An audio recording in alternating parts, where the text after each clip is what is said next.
Ayan, hello po sa ating lahat. Wow, Biancy at Edu nagulat sa mga pasabog sa kanila.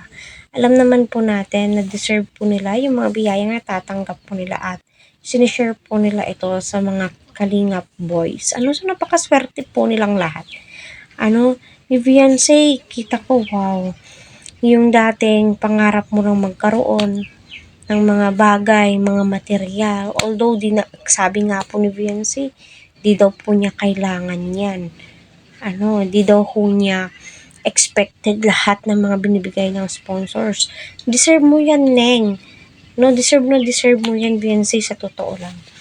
Ika nga ni Edo ay kulang pa yan. Wow.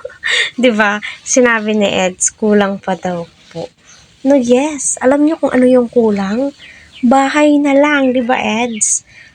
Kaya sabi nga nila, pasalamatan po natin yung mga taong nag-e-effort, andyan, wag lumaki yung ulo.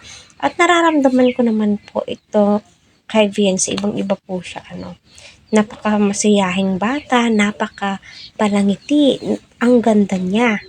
Mapapasana all ka na lamang po talaga, At sinabi ng mga viewers na kahit papaano Beyonce sa vlog ay pasalamatan mo naman itong si Edu.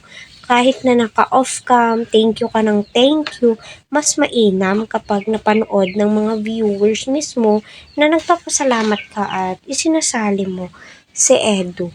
Di ba? Kasi, kumbaga, napakalaki nga po ng community ni Edu sa totoo lang, di ba? Napakarami din pong sponsors si Edu sa kabila ng pangbabash sa kanya, di ba? Kaya masaya ako kung ano man yung mga natatamasa niya. So, nagulat nga po si Kalinga Prab at si Laviancy at Edu sa pasabog ng isang supporters, sponsors. Napakalaking TV, Grabe, malulula ka. Ika nga po ni Beyonce na para daw po siyang nanonood na ng sine. So wala na pong problema para sa mga kagamitan sa bahay nila Beyonce kasi andyan yung mga sponsors niya halos ibigay na lahat. Kulang na lang yung bahay po talaga nila ibigay. Pero hindi, lote po yung binigay po nila. 100 square meters. Malaki na po yun at two-story, ganon, two-story.